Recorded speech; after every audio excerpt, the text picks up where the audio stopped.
Hey, what's up guys, it's Scares here. Now our first story of today comes from the YouTubers versus TikToker event that just happened last night. So this event was called Battle of the Platforms. It was hosted by a company called Social Gloves, and it's where YouTubers fought TikTokers in a boxing match. There was a ton of matches here, a bunch of big YouTubers that you probably know and you probably watched before, and there also were some of the biggest TikTokers on the entire platform of TikTok. Some of these people had tens of millions of followers on TikTok, and they came out to fight these YouTubers, and this event ended up being much larger than people even thought it would be. I mean, you had hundreds of thousands of people watching this live, and interestingly enough, almost every single YouTuber completely destroyed their opponents. That's right, the TikTokers were getting completely crushed during this event. In the first fight on the undercard, the YouTuber Ryan Johnson ended up winning. Also, Landon McBroom, Austin McBroom's brother, ended up winning by TKO against his opponent. And if you look at the punch stats here, I mean, he was just throwing so many more punches. He was much more prepared for this fight. Now, the YouTuber Tanner Fox was supposed to fight the TikTok star Rylan Storms, but this was canceled, and this was because there was such a huge weight difference between Tanner and Ryland. Apparently, it was like 20 pounds of a difference in weight. Ryland was just much heavier than Tanner Fox. Couple things need to be said. Ryland came in heavy, I came in light. The commission of the fight only rules for 9-pound difference. Obviously, I had to think about it more. 20 pounds is a big difference. Also a big advantage for Ryland. However, after getting bullied from all you little TikTokers, I said, fuck it. I'll show up to the event, I'll fight whoever, I want to entertain the people, and I want to have a good time. Myself, my coach, Ryland, and Ryland's manager all met with the commission. And they have officially told us that this cannot happen. We could have signed something, agreed to fight, but the commission of this event does not want to let it happen. So yeah, it fucking sucks. I really don't appreciate how Ryland made this such a one-sided thing, like it's just my fault. So then the next fight on the undercard happened, and this was between the YouTuber known as FaZe Jarvis and the TikTok star known as Michael Lee. Now, Michael Lee is massive on TikTok. He has tens of millions of followers. He's one of the biggest creators on the whole platform, and I'm sure many of you guys know who FaZe Jarvis is. He's huge on YouTube. He's in FaZe Clan, and he makes some funny vlogs. Well, recently, there was a whole documentary posted of FaZe Jarvis going through training and how hard he's been working for this fight, and a lot of fans were just rooting for Jarvis during this fight. They wanted to see him win because they know that he put a ton of work into this, and Jarvis completely delivered during this fight. I mean, he literally knocked out Michael Lee here. It was an absolutely insane fight, and you can tell Jarvis just came completely prepared for this. He definitely knew what he was doing, and he ended up knocking out Michael Lee in the second round. Let's fucking go. Look at this. Look at, oh my god. Oh! Oh my god! No way! Holy shit! Oh, let's fucking go, Jarvis! Let's fucking go! Bro. Oh my god! Jarvis is a demon, bro. There's no Holy shit! And after Jarvis knocked him out, you had so many YouTubers just supporting Jarvis, saying that what he did was amazing. Jarvis's brother FaZe K tweeted out saying, "Let's fucking go. I'm so proud of you." And all FaZe Clan was just hyping up Jarvis here. FaZe Banks tweeted out saying, "Jarvis is the best boxer on the card." Now, even though Jarvis literally knocked out Michael Lee in the second round, he still was very respectful of the whole thing. He was respectful of his opponent. Jarvis tweeted out saying, "Big respect to Michael Lee. We both came out there, put everything into training the past few months, and you could see it. We put on a fucking show for our fans, and I hope you guys enjoyed it. I fucking love all of you that came and supported your boy. Tonight was one for the books." So that fight was just incredible. And the next fight that happened was with the YouTuber known as DDG. Now, for those of you guys who watch a lot of YouTube, you have probably seen DDG before. This guy makes music, and a lot of people enjoy his content. They love his videos. Well, DDG fought the TikToker known as Nate Wyatt, and he ended up actually winning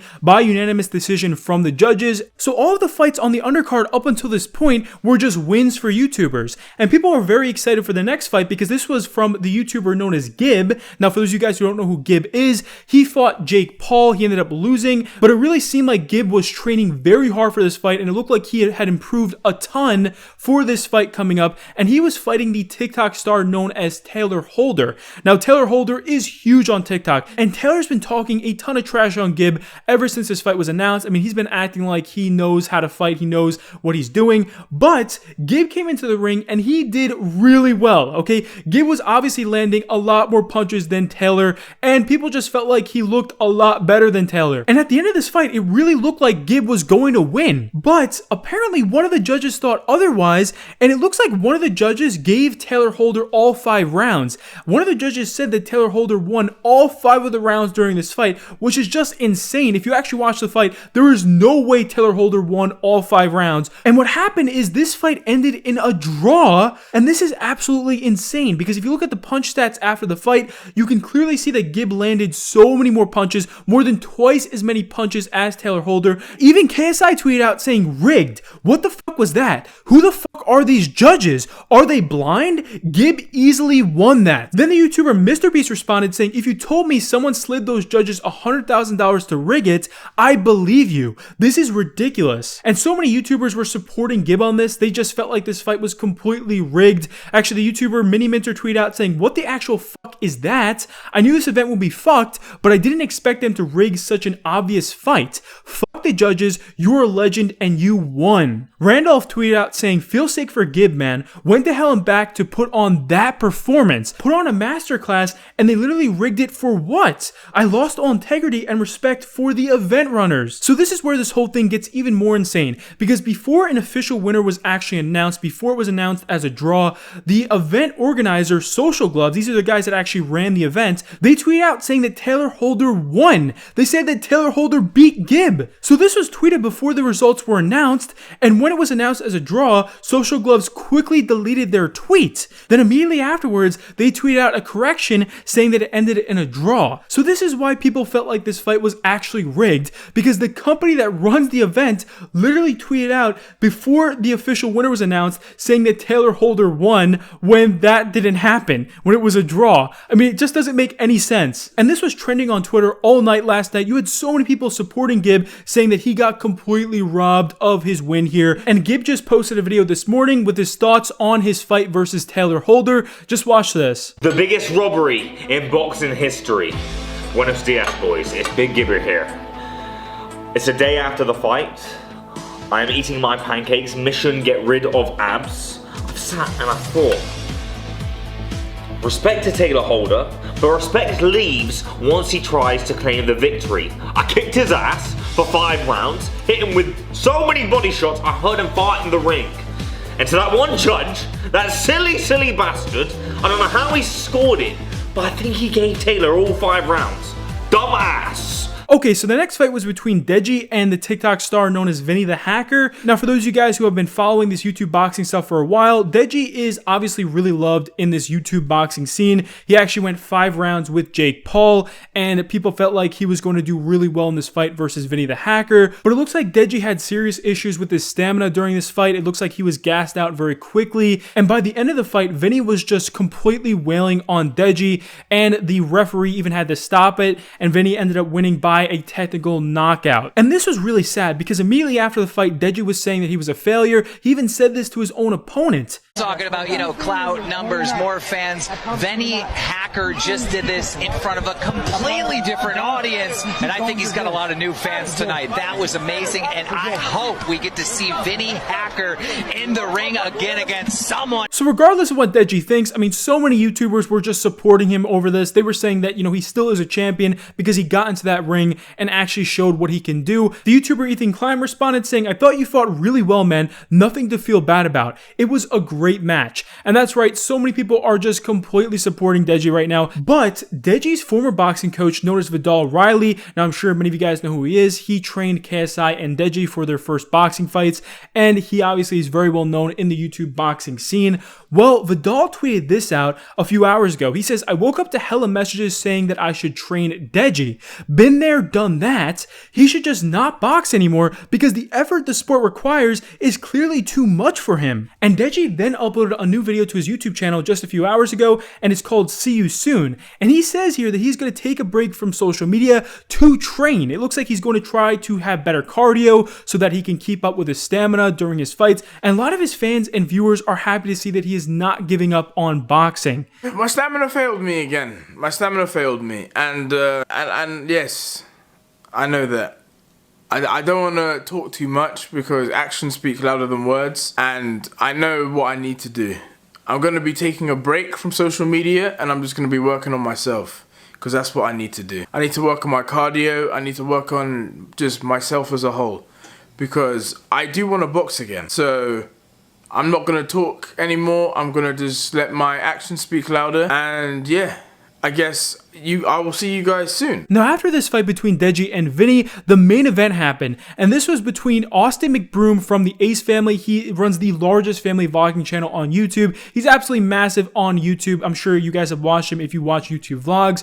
Well, he was fighting the TikTok star known as Bryce Hall. And leading up to this fight, Bryce Hall was talking a ton of trash on Austin McBroom. He has been just saying all these different things over social media. And even when Bryce Hall and Austin McBroom had a press conference last month, Bryce Hall tried to fight Austin here, but he ended up getting knocked down, and people were making jokes about it on social media. But Bryce Hall has still been talking so much trash this month. I mean, he's been saying that he's easily going to win this, and then he's going to go on to fight KSI next. And it turns out that Bryce Hall lost, okay? He lost big time. I mean, Austin McBroom looked so much better in the ring than him. He looked so much more prepared. And by the end of the fight, Austin McBroom was just wailing on Bryce Hall, and the referee just had to end the fight. So this was huge, and a lot of YouTubers were praising Austin McBroom for doing so well during his fight. And actually, KSI tweeted this out. He says, and Bryce thinks that he can beat me? Bryce came through with that bobblehead. So now KSI is saying there's no way that Bryce will be able to actually beat him. I mean, he lost this badly against Austin McBroom. But what's interesting about the outcome of this fight is it looks like after Bryce lost, he was immediately humbled, and he just turned into a much nicer person. I mean, right when he lost, he actually made up with Austin McBroom, and then he tweeted out saying, "Congrats, Austin. We put on a show. Let's take some shots." And Bryce Hall was talking a lot of trash on Deji before this fight, but then he tweeted out saying, "Don't be so hard on yourself either, bud," at Deji. "It takes balls what you did, and you performed amazing as well. It was all for entertainment, and you did that." So Bryce is now being nice to Deji. Then he tweeted out saying, "I'm so proud of everyone on the card last night. You showed up and showed out and got in the ring in front of 30,000 people to do something you weren't fully comfortable with. It takes big balls. I love the experience regardless of the outcome. I can't express anything but happiness that we pulled off an event like that in just 3 months. Good job, everyone." Now, our next story here comes from the YouTuber KSI. Now, you guys know KSI, and I'm sure many of you guys watch KSI's second channel. I mean, this is one of the biggest channels on YouTube. He makes millions and millions of views every single video, and you might have noticed that KSI hasn't uploaded to this channel in over a week. Well, this is not because KSI doesn't want to upload, it's because he got a strike on his channel, so he literally cannot upload to his YouTube channel. He tweeted out saying, "I guess I'm not uploading to my second channel for a bit. See you in a week." And he shows here that in one of his Try Not to Laugh videos, he got a community guideline strike for child safety. And because of this, he can no longer upload to his YouTube channel for 7 days. And speaking of creators having issues with YouTube, actually our next story here has to do with the YouTuber known as No Fuckers, or you might know him as Roman. He made a video recently where he says here that YouTube demonetized his entire channel, and apparently his channel is going to be demonetized for months because of an older video that he made where he made a messed up joke. Just watch this. So obviously what I did is that I appealed this strike, and YouTube actually rejected my appeal. And basically now, as a result of this, my entire channel has basically been stripped of monetization. I'm basically like on parole right now. So until August 30th, if nothing changes, I'm gonna have to basically upload videos here for free. I'm not gonna be making any money from YouTube. No YouTube revenue at all. Now, it looks like a lot of YouTubers are dealing with this same issue.